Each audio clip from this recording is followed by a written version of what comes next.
본민 한자 원리로 배우는 중학교 한자 자습서 학원 제4강 8번 물과 불의 관련자에 이어서 9번 해와 달의 관련자입니다. 먼저 물댈 주입니다. 도우미 그림에는 이렇게 논밭에 물을 대는 그림이 있습니다. 물댈 주의 짜임은 대전과 소전에서는 물수변의 주인주를 결합해서 나타내었고, 해서에서는 이 물수를 글자의 변에 나타내고 줄기의 뜻을 나타내는 주인줄을 그 오른쪽에 결합하여 물댈주의 글자 모양이 되었습니다. 자원은 물댈주는 물을 그 줄기에서 끌어서 물댄다는 뜻이 되며, 보기로 주입이 있고 물을 대어 채우듯이 정신을 쏟아 넣는다는 뜻이 되며, 보기로 주시가 있고 물을 대듯이 글뜻풀이한다는 뜻이 되며, 보기로 주예가 있고, 이 말씀은 변에 주인주한 주석할 주 또는 글짓 풀이할 주와 같은 뜻이 됩니다. 훈과 음은 물댈 주, 쏟아 넣을 주, 그리고 글뜻 풀이할 주입니다. 다음은 해일, 날일입니다. 이 도우미 그림에는 둥글고 밝게 빛나는 해 모양을 그려 놓았습니다. 이 태양인을 상징한 글자가 대전과 소전의 날일 해일입니다. 해서에서는 이 소전과 대전의 글자를 고든 선분으로 변형하여 날일의 글자 모양이 되었습니다.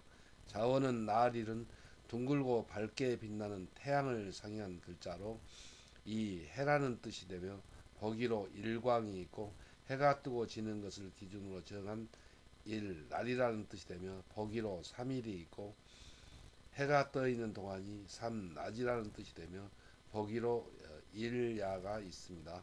또 날을 세는 단위가 하루라는 뜻이 되며, 보기로 종일이 있습니다.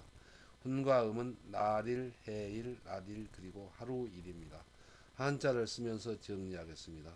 먼저 물뗄 주는 이 삼수변에, 그러니까 물을 그 줄기를 끌어서 물을 댄다는 뜻을 나타내어서 물수변의 주인주하여 물댈 주가 되었습니다. 다음은 날일입니다. 날일은 해 모양을 상징한 글자가 이렇게 고든 선분으로 변해서 해일, 날일이 되었습니다. 그리고 가로대 왈은 같은 모양이 비슷하지만 이렇게 납작한 모양으로 씁니다. 다음은 아침단입니다. 도우미 그림은 아침이 되어서 해가 동쪽 하늘에 떠오르는 것을 나타내었습니다.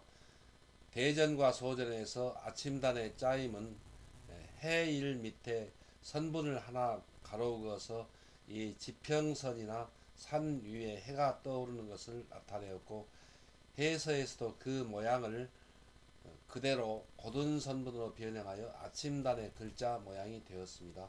자원은 아침단은 둥근 해가 지평선 위에 떠오르는 때가 아침 또는 밝다는 뜻이며, 보기로 원단이 있습니다. 훈과 음은 아침단, 밝을 단입니다. 다음은 다만 단입니다. 도우미 그림에는 동쪽 하늘에 아침에 해가 떠오르니까 사람이 잠자리에서 일어난다는 것을 나타내었습니다. 곧 아침에 날이 밝아오고 해가 떠오르는 것이 원인이 되어서 곧 독립변수이고, 다만 사람은 그때에 맞추어서 잠자리에서 일어난다는 것을 나타낸 종속변수를 나타내었습니다. 그래서 대전과 소전에서는 이 사람인 변에 아침단을 결합하여 글자 모양이 되었고, 해서에서도 이 사람인을 글자의 변에 나타내고 그 오른쪽에 아침단을 결합하여 다만단, 오직단의 글자 모양이 되었습니다. 자원은 다만단은 사람이 잠을 자고 잠자리에서 일어나는 일은 아침 해가 지평선 위에 떠오르고 새날이 밝아오는 것이 원인이 되어 다만 오직 반사적인 행동이라는 뜻을 나타내었습니다. 보기로 단서가 있습니다. 훈과 음은 다만 단, 오직 단입니다. 한자를 쓰면서 마무리하겠습니다. 아침단은 해일 밑에 선분을 한 획을 가로그어서 이 해가 지평선이나 그리고 동쪽 하늘에 떠오르는 것을 나타내어서 아침단입니다. 다만단은 사람인 변에 아침단을 결합해서 사람이 잠자리에서 일어나는 것은 그 아침에 해가 떠오르는 것이 원인이 되어서 사람은 거기에 따라서 다만 종속적으로 움직인다는 뜻을 나타내어서 다만단의 뜻이 되었습니다. 다음은 일찍조입니다. 도움이 그러면은 새벽에 해가 돋아오르는 것을 나타내었습니다. 일찍조의 짜임은 대전과 소전에서는 해일 밑에 갑옷갑을 결합해서 나타내었고 해서에서도 이 해일을 글자의 머리에 나타내고 그 밑에 갑옷갑이 획줄이만 열십자 모양을 결합하여 일직조의 글자 모양이 되었습니다. 여기서 갑옷갑은 그 자원에서 단단한 씨앗의 껍질을 뒤집어 쓰고 새싹이 돋아난다는 뜻이기 때문에 이 글자에서는 싹이 움터 나온다는 뜻이 됩니다. 자원은 일찍조는 해가 새싹이 땅을 뚫고 움터 나오듯이 동쪽 지평선 위에 떠오르는 때가 새벽이므로 일찍 이르다 또 새벽이라는 뜻이 되며 보기로 조조가 있고 일찍 일을 하려고 이 서두른다는 뜻이 되며 보기로 조급이 있습니다. 훈과 음은 일찍조, 이를조, 새벽조 그리고 서두를 조입니다. 다음은 풀초입니다. 도음이 그리면은 풀이 무성하게 돋아난 것을 나타내었습니다. 풀초의 짜임은 대전과 소전에서는 풀초 머리 밑에 여기에 있는 일직조를 결합해서 나타내었습니다. 해서에서는 이 풀초를 글자의 머리에 나타내고 그 아래에 해가 떠오른다는 뜻을 나타내는 일직조를 결합하여 풀초의 글자 모양이 되었습니다. 자원은 풀초는 풀의 싹이 해가 지평선 위에 떠오르듯이 땅 위에 도달한 것이 이를 풀이라는 뜻이며 보기로 초원이 있고 풀초의 뜻을 분명히 한 글자입니다.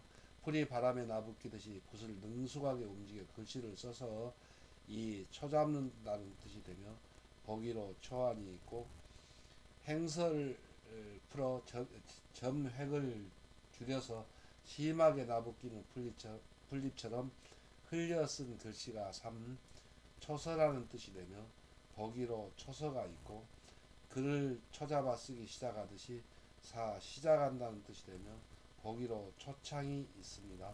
훈과 음은 풀초, 초잡을 초, 초서초 그리고 시작할 초입니다. 한자를 쓰면서 마무리하겠습니다. 먼저 일직조는 이 부분은 해일입니다. 해가 열십은 갑옷갑이 줄어든 것이죠. 갑옷갑은 새싹이 땅을 뚫고 움터 나온다는 뜻입니다. 그러니까 해가 땅을 뚫고 움터 나오는 새싹처럼 동쪽에 솟아오를 때가 아침이고 아침이니까 이르다는 뜻이지요.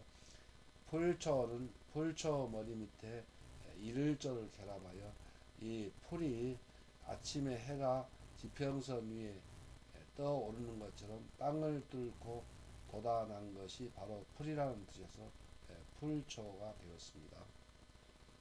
그리고 이 부분은 이 글자는 풀초의 고자입니다.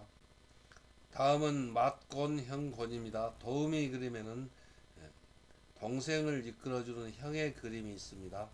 맞곤의 짜임은 먼저 소전에서는 해일 밑에 견줄비를 결합해서 나타내었고 해서에서도 이 해일을 글자의 머리에 나타내고 그 밑에 나란히 선 사람의 뜻을 나타내는 견줄비를 결합하여 맞곤 형곤의 글자 모양이 되었습니다.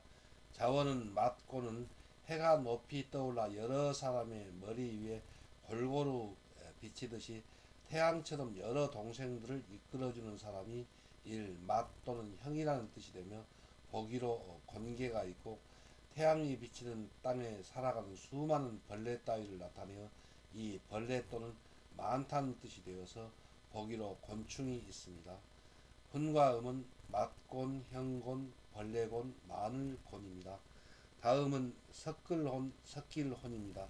도음이 그림에는 여러 가지 물질을 비커에 섞어 놓은 것을 나타낸 그림이 있는데요.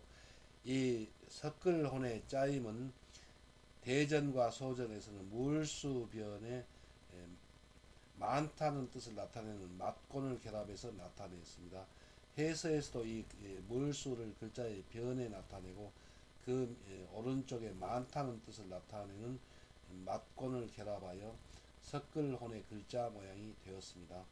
자원은 석글혼은 물에 여러 가지의 많은 물질을 또는 물질이 이를 섞는다 또는 섞인다는 뜻이며 보기로 혼합이 있습니다. 혼과 음은 석글혼, 섞일혼입니다. 한자를 쓰면서 마무리하겠습니다. 먼저 막곤 현고는 이 해일 밑에 견줄비를 결합해서 나타내는데 여기서 견줄비는 나란히 선 사람이라는 뜻이 되고 이 해가 높이 떠올라서 여러 사람의 머리 위에 골고루 비치듯이 태양처럼 여러 동생들을 이끌어준 사람이 형이고 또 맞이라는 뜻입니다. 다음에 석글혼입니다. 석글혼은 이 물수변에 그러니까 물에 여기서 막곤 현고는 많을곤의 뜻입니다. 그래서 많은 여러 가지의 물질을 섞는다는 뜻에서 석글혼 또는 섞일혼이 되었습니다.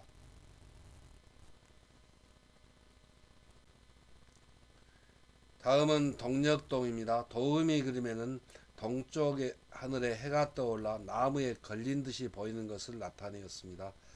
동력동의 짜임은 대전과 소전에서는 나무목에 해일을 결합해서 나타내었고 해서에서도 이 해일과 나무목을 결합할 때 그 간격이 잘 어울리도록 나무목을 변형하여 두 글자를 결합하여 동력동의 글자 모양이 되었습니다.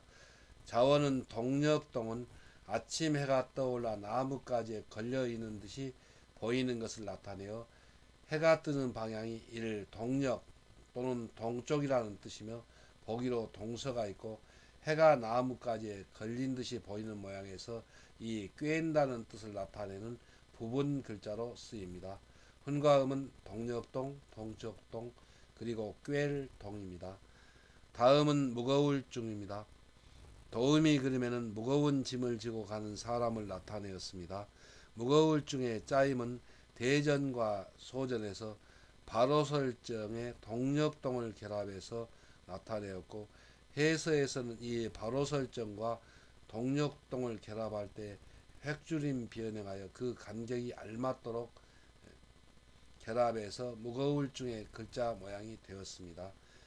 자원은 무거울 중은 사람이 땅 위에 바로 서듯이 연약한 새싹이 움터 돋아나오며 두텁게 쌓인 흙을 꿰뚫고 나올 때에 쌓인 흙이 무겁다는 뜻이 되며 보기로 경중이 있고 무거운 정도가 이 무게라는 뜻이 되며 보기로 중량이 있고 병의 상태가 무거우니 심하다는 뜻이 되며 보기로 중병이 있고 사물의 무게가 실리니 중요하다는 뜻이 되며 보기로 중요가 있고 싹이 뚫고 나오는 흙이 쌓이듯이 거듭한다는 뜻이 되며 보기로 중간이 있습니다.